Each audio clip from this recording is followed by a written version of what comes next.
Good evening po, Ma'am Laudet. Ako nga pala si Ejan Gregorio Bahan.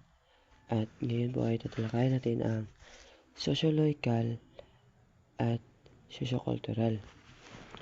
Ano nga ba ang sosyological? Ito ay tumutukoy sa pagsuri ng lipunan at mga gawi, kilos ng tao sa konteksto ng kanilang ugnayan sa kapwa at sa lipunan. Sa madaling salita po, ang sosyological na pananaw ay sumusuri kung paano ang lipunan,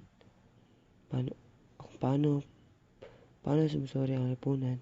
Halimbawa po ay pamilya, paaralan, reliyon, at pamahalaan ay nakaapekto sa pag-iisip at kilos ng tao. Bakit may pagkakaiba ugali ng mga tao, lungsod at probinsya? Paano naapektuhan ng kahirapan ang desisyon ng isang tao? So yun po ang mga halimbawa po natin. Sosyokultural. Dadako naman po tayo sa sosyokultural. So ito ay tumutukoy sa ugnayan ng lipunan at kultura, kung paano naapektuhan ang pagkatao, asal at paniniwala ng tao batay sa kanilang kultura at kapaligiran. Sa madaling salita, ang sosyokultural ay tumutukoy sa ugnayan tumutukoy ito sa ugnayan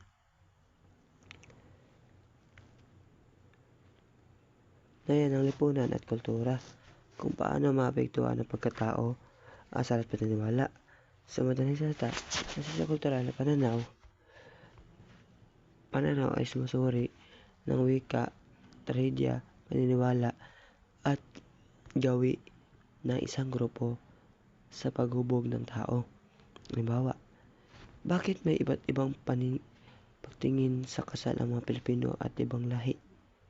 Paano naapektuhan ng kultura sa isang tribo ang kanilang edukasyon? So, pagkakaiba ng simpleng paraan. So, konsepto, sosyological. Manahan po natin ang konsepto. Dito po tayo sa focus sa sosyological. Lipunan at ugnayan ng mga tao, yung sosyological. Ang sosyological ay lipunan at ugnayan ng mga tao. Ang sosyokultural, kultura at gawin ng isang grupo.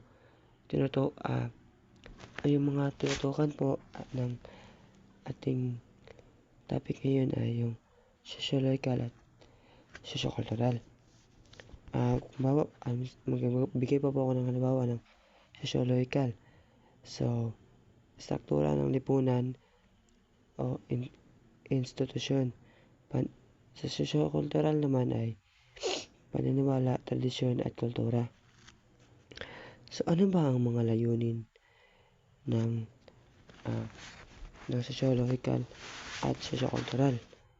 So, ang mga layunin nito ay maunawaan ang kilos ng tao sa lipunan. So, sosyokultural po ay maunawaan ang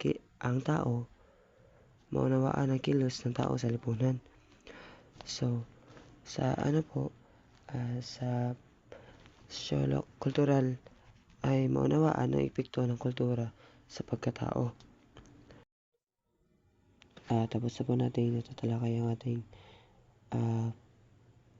topic ngayon.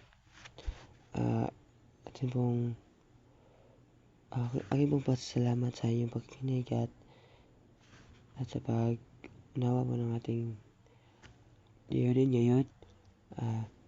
Ito po ay ating topic ngayon ay sosyological at sosyokultural.